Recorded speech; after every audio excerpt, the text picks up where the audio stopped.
ये जो हमारा जन्म हुआ ये भाग्य के अधीन नहीं है, ये नवीन भाग्य निर्माण करने के लिए है।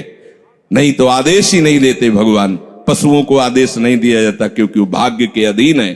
केवल मनुष्य शरीर को आदेश दिया गया है। किसी देवता को भी आदेश नहीं दिया गया कि आप ये करो ये ना करो, क्योंकि वो वही करेंगे जो उनके सुकृत है, उसके अनुसार बस भोग भोगेंगे।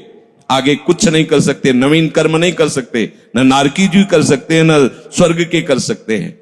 सब अपने अपने परिणाम को केवल भोग रहे हैं। यहां परिणाम उपस्थित करने का अवसर है। आप जो चाहो अपना परिणाम कर सकते हो। आप चाहो नरक जाओ, चाहे स्वर्ग जाओ, चाहे नारायण बन जाओ, जो चाहो कर सकते हो। मनुष्य शरीर है तो ऐसा शास्त्र स्वाध्याय और पंडिताई ज्ञान किस काम का जो भगवत प्राप्ति प्रारब्ध पे छोड़ दे।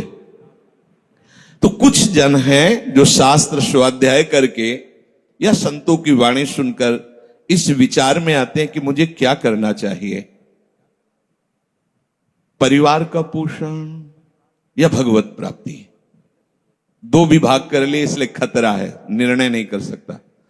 और सही पूछो तो दो विभाग है नहीं, एक ही बात है। समझ जाओ तो वहीं वहीं भगवत प्राप्ति हो जाएगी। अब उसके विचार में आता है कि अभी तो ब्याह हुआ है, या अभी छोटे छोटे बच्चे हैं, या अभी बच्चों का ब्याह किया है, अभी नए हैं, क्या जाने संसार का, मेरी आवश्यकता है, नहीं तो संसार इनको परेशान कर देगा। और वो अपने अहम जनित कर्ता भाव से ऐसा बंध जाता है कि निर्णय ही नहीं कर पाता।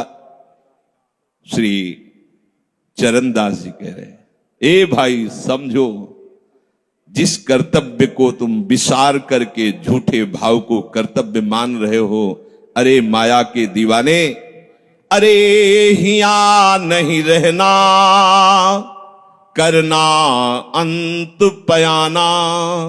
यहां से जाना है, यहां से जाना है। ये भूल जाते हैं। माया की ऐसी भूल भुलैया है कि हमें शरीर में राग और शरीर संबंधियों के राग में सुख मिलने लगता है और लगता है कि मैं अविनाशी हूं।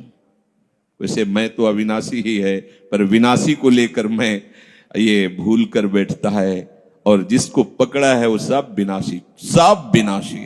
गो गोचर जहां लगु मन जाई, सो सब माया जानो भाई। दुनिया में लाखों का मेला जुड़ा, हंसा जब जब उड़ा तो अकेला उड़ा। समझो, ये माया की चाल है जो तुम्हें समझने नहीं दे रही। अरे भाई समझो, समझो, अरे माया के दीवानों, यहां से हमें जाना है, जाना है। कुछ साथ नहीं ले जाना है, कोई साथ नहीं जाएगा। बस तुम फंस गए हो मोह दलदल में। ये कुटुंब का मोह ऐसा मोह है कि कैसे तुम्हें बताएं। याद ही नहीं आती कि मुझे जाना है, याद ही नहीं आता कि सब छूटना है। ये समझ में नहीं आता कि मैं आया किस लिए। बड़ी विचित्र भूल भुलैया है। मोह कुटुंब के अवसर खोयो। दो बातें आती हैं, परिवार का पालन पोषण, ये धर्म पालन करूं, या हरि का भजन करके भगवत प्राप्ति करूं। तो बोले मोह कुटुंब के अवसर खोयो। अवसर मिला है तुमने, भलो पायो दांव रे, चूक ना अवसर प्यारे, भलो पायो दांव रे। बड़ा अच्छा अवसर मिला है भजन करने का, चूक गए तो फिर पछताना पड़ेगा। हरि की शुद्ध बिसराई। अब वो निर्णय करता है परिवार के पोषण का, क्योंकि मोह ममता है।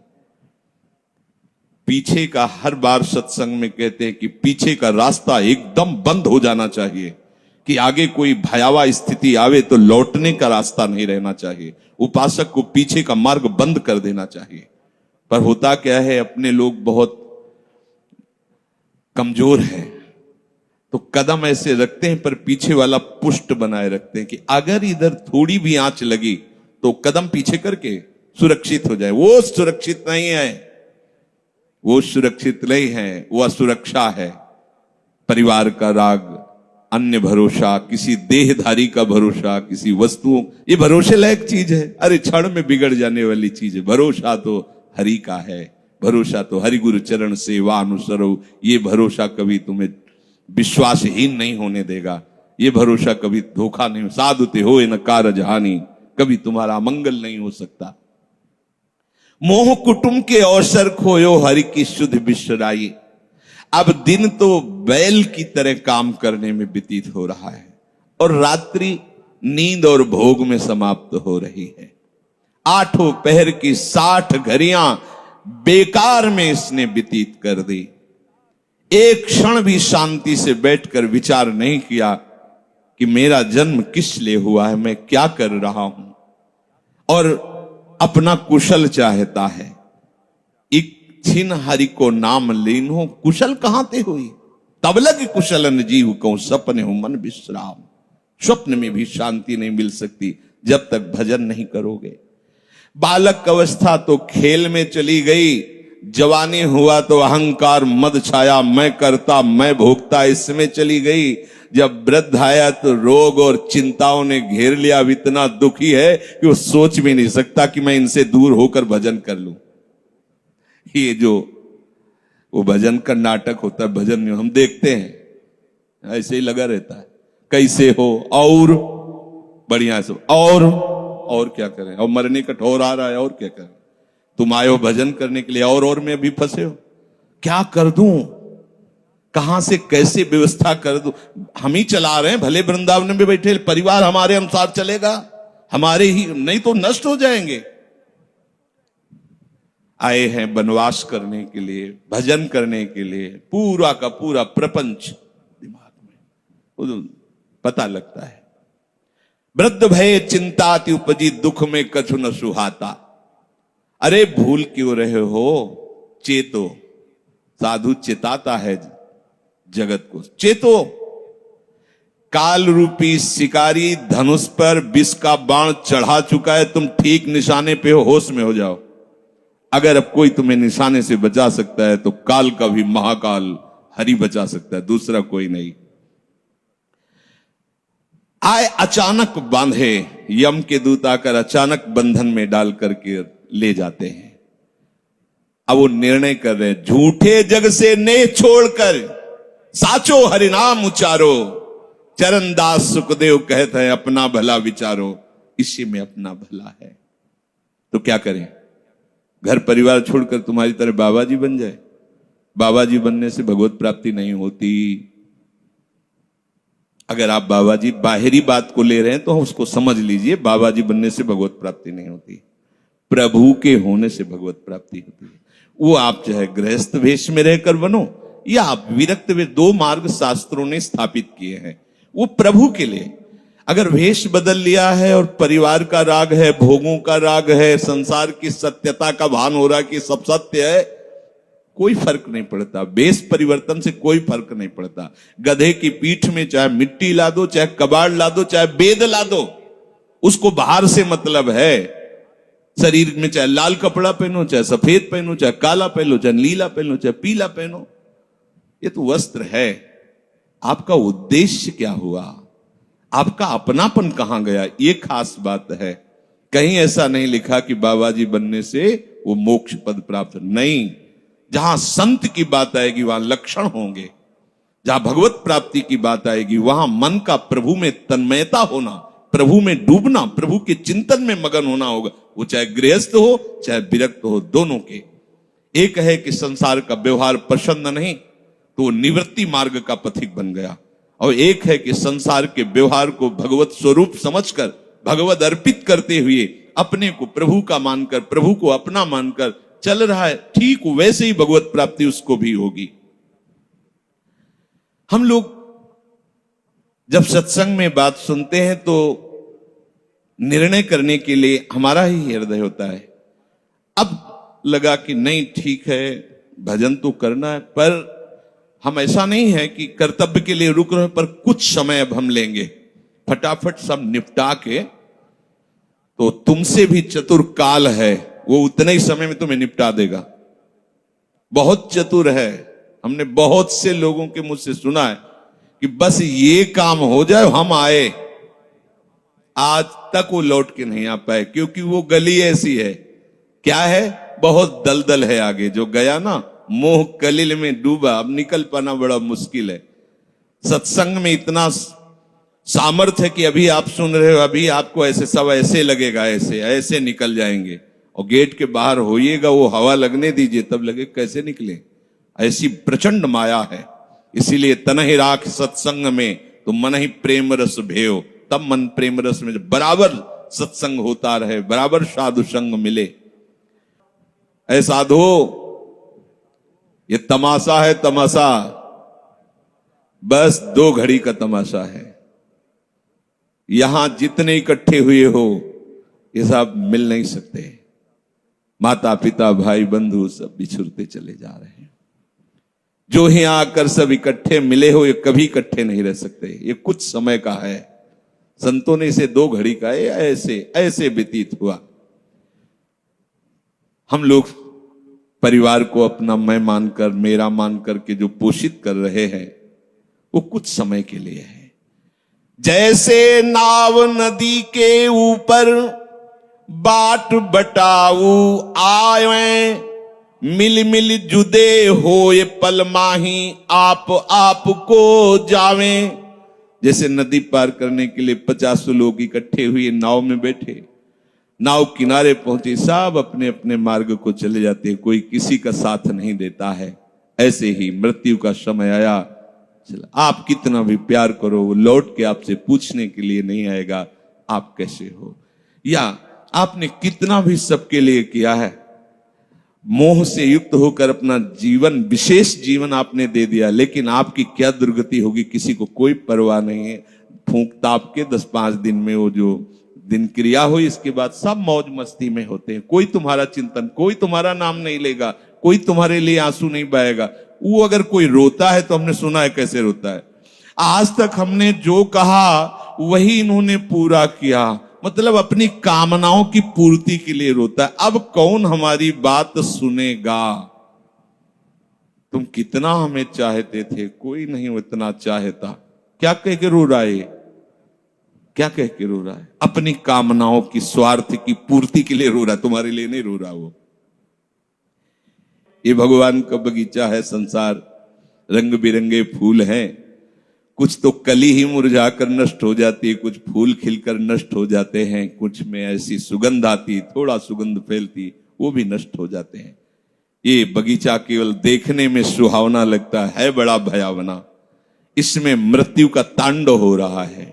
आप देखो, प्रतिपल मृत्यु भयावा, पर कैसी माया है। सामने वाला पतिंगा जला, फिर भी वो जाके उसी में जलता है। ऐसे फूंक के आ रहे हैं एक को, और उनको ये वैराग्य नहीं हो रहा कि मेरे शरीर की भी यही दशा होनी, मुझे कुछ कर लेना चाहिए। ऐसी कुछ कर लेना चाहिए जिससे हम कालातीत अवस्था को प्राप्त हो जाए। क्यों नहीं कर पाता? दारा सुत संपत्ति को सुख, ज्यों मोती ओस बिलावे, ह्या ही मिले और ह्या ही नासे, ता क्यों पछतावे। अरे भाई, ये पुत्र और परिवार का मिलन और ये सुख ऐसा है जैसे पत्ते में ओस की बूंद, कितने सेकंड में ढल जाएगी कुछ पता नहीं। ऐसे ही ये है। बड़े हर्षित हो रहे हैं, बाजे बजवा रहे हैं, बहुत दिनों बाद लड़का हुआ है, फूले नहीं समा रहे, और काल की अवधि बहुत अलु खत्म। अब वो बूंद जो है पत्ते में गिर गई। अब किस बात को लेकर यहां खुशी मनाई जाए, किस बात को लेकर हम यहां गर्व करें? बहुत सावधानी की जरूरत है। जो यहां मिला वो यहीं छूट जाएगा। आप जब जाओगे तो आपके साथ हरि भजन वो किया नहीं, आपके साथ ही हरि उनको माना नहीं। क्या करो? कुछ दे दे, क्या? सबको सुख देने की भावना, सब में प्रभु की भावना, जो भी तुम्हारे पास मन वचन कर्म से प्राप्त हुआ है वो सबको सुख देने के लिए है। सब में प्रभु है। ये बात समझ में नहीं आएगी, सबको क्यों सुख दें? क्योंकि सुख मिलना है। आप सिद्धांत समझो, आप सबके सुखों को खींच करके उनको दुख देकर सुखी होना चाहते हो, तो वो दुख लौटकर बड़ा भारी रूप रख करके आपको भोगना पड़ेगा। आप दूसरे को सुख दिए तो सुख लौट के बड़ा भारी सुख आपको देगा। ये सिद्धांत समझो ना, पर समझ ठीक है नहीं। तो हम दूसरे को दुख दे करके अपने को सुखी मानना चाहते तो वो दुख बहुत बड़ा रूप रख के आता है और हम दुखी हो जाते हैं। नहीं, आज तक तो सब लोग सुख के लिए ही कर रहे हो, तो सुखी हो जाना चाहिए। मतलब गलत है, कहीं ना कहीं सिद्धांत गलत है। सत्संगति को लाभ बड़ो है, साधु भक्त समझावे, चरण दास ही राम सुमिर ले, गुरु सुखदेव बतावे। चरणदास जी कह रहे तुम्हारा परम हितकारी हरि है, उसी से नेह लगा लो, सदगुरु के वचनों पर विश्वास करो, प्रभु के नाम का निरंतर रटन करो। अब ये बात हमारी समझ में आई सत्संग के द्वारा कि हमारे जीवन के जो दो उद्देश्य बन रहे थे कि एक तो क्या करें, परिवार का पोषण करें या हरि भजन करें, तो दो भाव जो बने थे उनको तो मिटार दो, दो है ही नहीं। घर गृहस्थी में जो है बिल्कुल उसे बंधनकारी मत समझो, प्रभु का सब कुछ मानकर नाम सुमिरन करते हुए जो सेवा करो। अरे बड़ा आनंद आता है। आपको लगता है कि बैठकर भजन होता है, बिल्कुल ये मन की चाल है, नहीं होता। मन को भजन में नहीं लगाओगे तो चाहे पड़े रहो चाहे बैठे रहो, भजन नहीं होने वाला। और अगर भजन में लगाओगे तो फावड़ा चलाते हुए भजन होगा। जब नाम का अभ्यास करना था तो नई अवस्था थी, तो गुरुजन हर समय सेवा में लगाए रहते थे।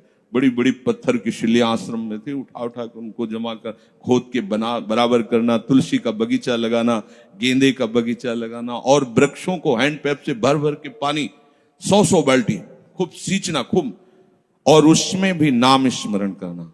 और जो पूर्व सदगुरुदेव भगवान थे बड़े ही बाहरी कठोर नियम वाले, और उस समय नाम का अभ्यास उसी समय करवाया गुरुदेव भगवान ने। ऐसे नाम पूरे में सोने लगाना, गुरुदेव भगवान की कृपा से ये समझ में आया। तो हमें लगता है कि कोई भी काम करते हुए भजन हो सकता है, कोई भी। अरे जब युद्ध हो सकता है तो और क्या बात है। अब बोलो आपका निर्णय कि मैं परमार्थ में जाऊं या व्यवहार ठीक करूं। हम कह रहे हैं वो व्यवहार ही परमार्थ बना लो ना, भागने की जरूरत कहां है।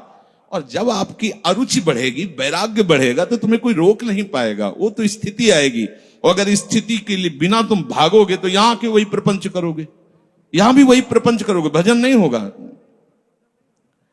तो पहले तो साधक को इस बात को लेकर संदेह होता है कि संसार का व्यवहार करना कर्तव्य है या भजन करके भगवत प्राप्ति करना कर्तव्य।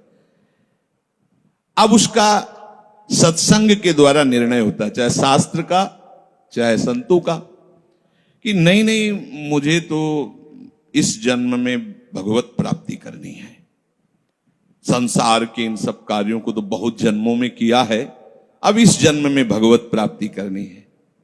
ऐसा निर्णय सत्संग से होता है। जब ऐसा निर्णय हुआ तो भोग उसे कड़वे लगने लगे। ये शरीर का विलास, इंद्रियों का विलास उसको एक दुखद लगने, कैसे कैसे छोड़ूं, कैसे हटूं। अब उसी को वैराग्य कहते हैं। अब उसके अंदर वैराग्य बढ़ने लगा। जब वैराग्य बढ़ने लगा तो वो प्रभु की तरफ चलने के लिए उतावला हुआ। अब उसके सामने प्रभु की तरफ चलने के लिए जो बताने वाले वो शास्त्र हैं और वो संत जन हैं। अब इतने संत जन हैं कि उनकी सबकी अलग अलग साधना है, अलग अलग उपासना है। इतने शास्त्र हैं कि उनकी अलग अलग धाराएं हैं, और बिना इसके कल्याण नहीं होगा। सब कोई कहता है हमारा मार्ग ठीक है, सब सिद्धांत कहते हैं इससे भगवत प्राप्ति, इससे भगवत प्राप्ति, इससे ऐसा, इससे। वो साधक फंस जाता है कि चलूं तो किस में चलूं। उसके सामने साध्य और साधन विषयक तरह तरह के भेद साधकों के द्वारा, संतों के द्वारा, भक्तों के द्वारा डाले जाते हैं सामने। फिर शास्त्र को पढ़ता तो बहुत सी बातें शास्त्र में निकलती हैं। अब वो बेचारा परेशान हो जाता है कि अब मैं क्या करूं। संसार का तो सत्संग के द्वारा समझ लिया कि ये ठीक नहीं, मुझे भगवत प्राप्ति, पर कैसे भगवत प्राप्ति करूं। अब इसका निर्णय करना उस नवीन साधक के लिए बहुत कठिन होता है। परंतु भगवत कृपा का वो जिसने आश्रय ले लिया वो यहां टिकता नहीं है। इस संशय में परमार्थ भगवत कृपा से पुष्ट होता है। सबसे पहले प्रभु हरि को गुरु बनाना चाहिए। वही सबके गुरु हैं। जब हम घर से निकलने की सोच रहे हैं उस समय वो सोच भी गुरु दे रहा है, वो हरि गुरु उस समय सोच भी दे रहा है वही। तो जब हमारी ऐसी स्थिति आती है कि हम निर्णय नहीं कर पाते तो अंदर से प्रभु को पुकारना चाहिए, हे गुरुदेव हरि, आप प्रकट रूप में मिलो और मेरा समाधान करो। अब जो ही वो अंदर से ऐसी दशा में प्रभु की शरण होकर के पुकारता है तो भगवत कृपा उसे सदगुरुदेव के रूप में प्राप्त हो जाती है। ये ओहो, जो मैं खोज रहा था वो मिल गया। वो अंदर से भगवान उसको वहां पहुंचा देते हैं, वो बात सुनवा देते हैं, वो संयोग बैठाल देते हैं, जिससे उसके सारे संशय नष्ट हो जाते हैं। अब वो संपूर्ण शास्त्र और संपूर्ण संतों के मत को प्रणाम करके अपने गुरुदेव की आज्ञा पर चलने लगता है। अलग अलग वर्णन है संप्रदायों के सिद्धांत, अलग अलग शास्त्रों की युक्तियां वर्णन है। हम कितनी चलेंगे तो एक युक्ति में ही। तो इतनी बात समझ लेना है कि हम प्रभु के अंश हैं, इसमें किसी भी संप्रदाय का कोई कटाक्ष नहीं। जीव प्रभु का अंश है, इसमें किसी भी संप्रदाय की कोई टिप्पणी नहीं है ना, ठीक है। दूसरी बात, संसार भगवान की माया है, सब संप्रदाय है ना, तो इस माया को त्यागना है। बात समझ में आ गई। तीसरी बात है भगवत प्राप्ति करनी है। ये तीन बातें किसी भी संप्रदाय में कहीं भी कोई काट नहीं इनकी। हम प्रभु के अंश हैं, ये संसार माया के द्वारा रचित है। संसार का, संसार के भोगों का त्याग करने वाला ही भगवत प्राप्ति की योग्य होता है। भगवत प्राप्ति करना हर संप्रदाय का लक्ष्य है, चाहे वो उपासना कुछ भी हो। संसार का त्यागना हर संप्रदाय का लक्ष्य है। कोई भी आप शास्त्र सिद्धांत या संप्रदाय देखिए, संसार के भोगों का, संसार की आसक्ति का त्याग, और हम प्रभु के हैं, ये सिद्ध बात है। किसी भी संप्रदाय में हो, जीव भगवान का अंश है, ये निश्चित बात है। तो ऐसा निर्णय गुरुदेव की कृपा से स्वाभाविक हो जाता है कि अब सब सिद्धांतों को भले सुन लें, लेकिन हमें चलना का हमें पता है। हमारे गुरुदेव ने हमें बता दिया है, हमारे माई श्यामाजू को राज, हमें चलना। राहो को काहू मनई दिए, पर मेरे प्राणनाथ श्री श्यामा शपथ करो तृण छिए। मन क्रम वचन त्रिशुद्ध सकल मत, हम श्री हित हरिवंश उपासी। हा हरि रा राधा वा वृंदावन सा सहचरी। साधक की बुद्धि गुरुदेव के प्रताप से उपासना में निश्चल हो जाती है। एक एक बात को समझिए। प्रभु कह रहे, जिस काल में शास्त्रीय मतभेदों से विचलित हुई तेरी बुद्धि निश्चल हो जाएगी, परमात्मा में अचल हो जाएगी, उसी काल तू योग को प्राप्त हो जाएगा। कैसे होगी निश्चल? अगर हम शास्त्रों में भटकते रहो, कई बार समझने के बाद भी ये निश्चय होता था कि ये आश्रय ठीक है या अहम ठीक है। क्योंकि जब एको हम बहुश्यामा वही ब्रह्म बहुत रूप, मैं भी तो ब्रह्म हूं ना। मैं भ्रम से अपने को अंश मान रहा हूं, भ्रम से अपने को जीव मान रहा हूं, भ्रम से अपने को शरीर मान रहा हूं, वही हूं। सेवक से विभाव बिन भव न तरी उर्गारी। काकभूषण जी कह रहे, बिना सेवक और स्वामी के भाव के संसार से तरा नहीं जा सकता। एक में है सेवक स्वामी भाव के बिना नहीं तरा जा सकता, और एक है कि जब तक सेवक स्वामी भाव भेद है तब तक अविद्या है, अविद्या है तो मोक्ष नहीं। बड़ा झंझट है, बड़ी समस्या है। उसका समाधान केवल गुरुदेव के वचन से होता है। मोक्ष मूलम गुरु कृपा, वो बता दी, ऐसे चलो बस। दूसरे के लिए सुनना, दूसरा कोई गलत नहीं है। बहुत से मार्ग हैं, बहुत से संप्रदाय हैं, बहुत से सिद्धांत है। हम सब संप्रदाय, सब सिद्धांत, सब मार्गों को एक साथ नहीं निर्वाह कर सकते। एक मार्ग में चलेंगे तो जो हमें गुरुदेव मिले भगवत प्रेरणा से, उनके द्वारा बताई हुई साधन पद्धति में अपनी बुद्धि निश्चल कर दे। निश्चल कोटि जन्म लग रगर हमारी, बरऊ शंभुनता राहु कुमारी। इसे निश्चलता कहते हैं, इसे अटल कहते हैं। चाहे जितनी परीक्षा ले लो, चाहे जैसा दुख दे दो, चाहे जैसा प्रलोभन दे दो, लेकिन अब अपने प्रियाजू के गोरे चरणार बिंदु के सिवा अन्य आश्रय नहीं ले सकते। ये अचल बुद्धि हो गई। साधक की बुद्धि निश्चल हो जाती है कि अब तो मुझे केवल प्रिया प्रीतम का नाम रटना है, प्रिया प्रीतम की सेवा करनी, प्रिया प्रीतम के भरोसे में रहना और प्रिया प्रीतम के पास ही जाना है। ये निश्चय लगभग लगभग ऐसा तो हो गया होगा, क्योंकि सत्संग सुन रहे हैं बहुत काल से। कई बार सत्संग में कहा चित्त का समाधान हो जाना ही उपासना की परिपक्वता है। यदि आपसे कोई प्रश्न करे कि आपका उपासना का स्वरूप क्या है, तो श्री राधा जुग चरण निवास, बस आगे कुछ है ही नहीं। हमारा केवल उपास्य तत्व प्रेम, प्रेम का मूर्तिमान स्वरूप लाडली लाडली के गोरे चरणारविंद, बस। भजन साधन ये सब उनकी कृपा से हो रहा है। हमारा लक्ष्य केवल लाडली, भरोसा केवल लाडली, अपनापन केवल लाडली। अभी जीत गए, अभी जीत गए। ज्यादा जैसी तरिवंश प्रपंच बंच सब काल ब्याल को खायो, यह जिए जान श्याम श्यामापद कमल संग सिर नायो। मुझे प्रियालाल को प्राप्त करना ये दृढ़ निश्चय हुआ गुरुदेव की कृपा से। ऐसा दृढ़ निश्चय होने वाली बुद्धि को अचल कहते हैं। जब दृढ़ निश्चय हो जाता है तो साधन अब सिद्धावस्था में परिणित होने लगता है। ध्यान रखना, जब तक ये करें कि ये करें कि ये करें कि ये करें, ऐसा चलता रहता है, तब साधक रहता है। और जब ये निश्चय हो गया है, अब उसका साधन सिद्धावस्था की तरफ जा रहा है, क्योंकि अब उसको निश्चय की जरूरत नहीं, वो हो चुका है। प्यारी जो प्यारे जो वृंदावन धाम, नाम रूप लीला उनके गुणों का गायन, ये हमारा तय हो चुका है। इसमें कोई मिलावट नहीं होगी। अब साधन नहीं हो रहा, अब वो धीरे धीरे परिपक्व हो रहा है, गाढ़ हो रहा है, वो सिद्धावस्था की तरफ जा रहा है। तभी प्रभु कह रहे हैं कि बुद्धिस्तदा योग मवाप्स्यसि, अब वो योग को प्राप्त हो रहा है। निश्चय हो गया, अब योग को प्राप्त। देखो निश्चय है कि नहीं, ना हो तो कर लीजिए। अब हमें साधन संबंधी जिज्ञासा नहीं रहनी चाहिए कि मुझे क्या करना है। अगर ये जिज्ञासा रही मुझे क्या करना है, तो सब किया कराया माटी हो गया।